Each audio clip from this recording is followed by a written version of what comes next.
Hey, Ty, good to see you. How you doing today? How are you? Well, thank you. First, do you have any update on Sturge? How's he doing? Is he doing anything today? Yeah, I don't have an update as of right now. Okay.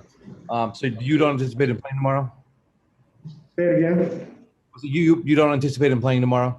I don't think so. I haven't had a chance. We had a coaches meeting and we kind of ran late, so I haven't had a chance to even meet the medical staff yet. So I just came straight down and do media, but I'll talk to the guys once I get out of here. Okay, we'll move over to Justin Russo. Hey, Coach, good to see you today. At the end of game four, even with it being a blowout, it seemed like Dallas was able to get some rim pressure from Dwight Powell. And I'm curious to how much, like in your opinion, those types of plays at end of the games factor into the scouting and analysis going forward in a series like this where he could play a role down the line. Yeah, I thought he came in, got a couple of dunks, played around the rim a little bit.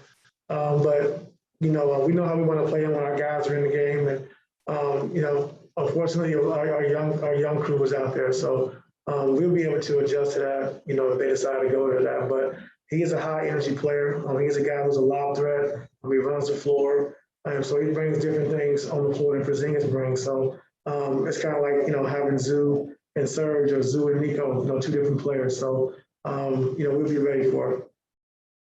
We'll move over to Law.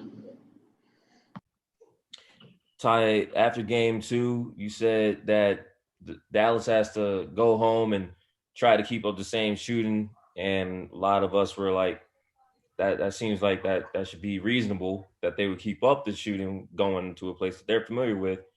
And then they missed all the threes that they missed Sunday night. So now they are coming back to LA. How are you feeling about where the shooting for both teams are at when the series coming back to LA?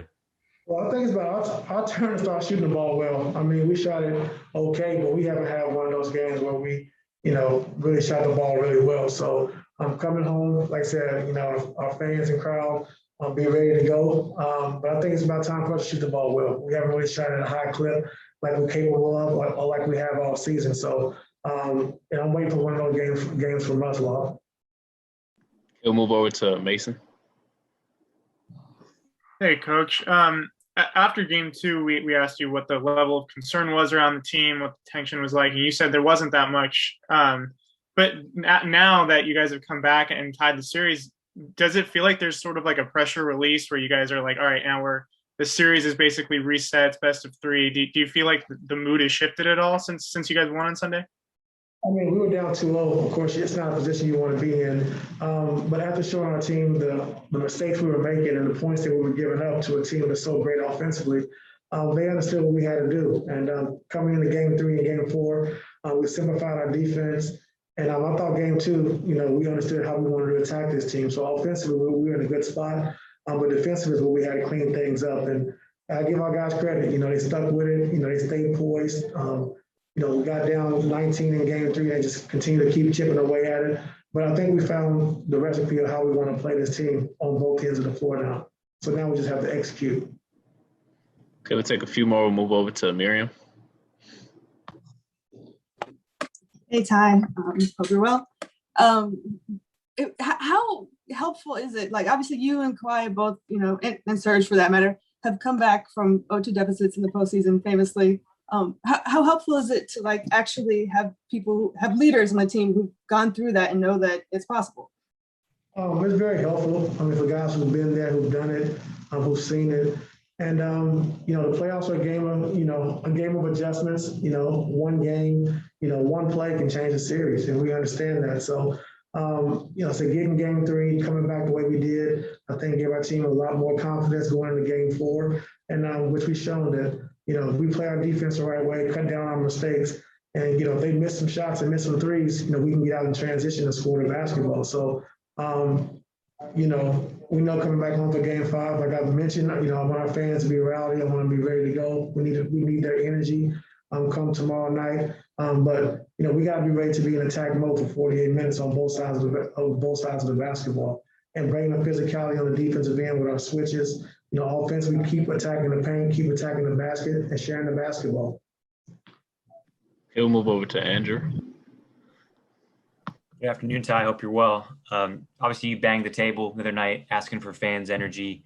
and no team in this series has won a home game yet. I'm just curious, like after a year of the bubble and limited crowds and now bigger crowds, playing at home, like have you learned anything about what really matters in terms of a home court advantage? Has anything has anything been upended, like in terms of your expectations or previous held notions about what playing at home could do for a team?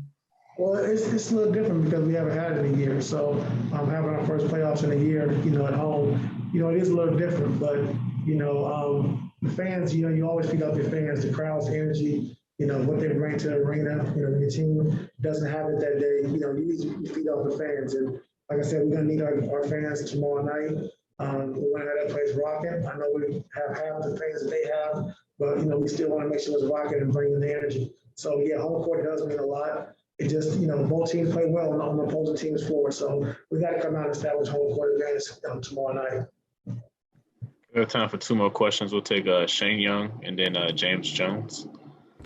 Hey, Ty, you kind of touched on it there. How did you feel after watching the tape? How did you feel about the coverages with Reggie and Kawhi and the show and recover where, Kawhi would try to deny the switch and get back to Luka? How did you feel that you guys fared there?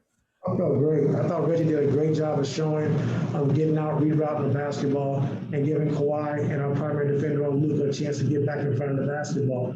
And his show's been great the last 2 games, unbelievable. And we'll close out with James Jones.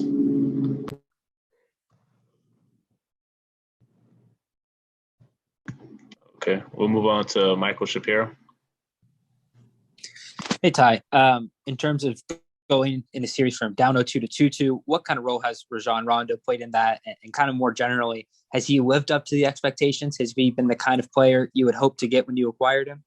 Oh, for sure. I think just his IQ, understanding the game, holding other guys accountable, but, also, having a film session every day for the players. Rondo and the players, they have a film session where they watch the game together and kind of break down different plays and holding each other accountable for what guys are supposed to be doing. So by the time they get around to us, they done seen the tape like 2 times. So, when we're talking and explaining, guys understand, what we're trying to present and what we're saying as well. So he's been great. And that's the Rondo I'm accustomed to since I met him in 2009 when I first started coaching in Boston.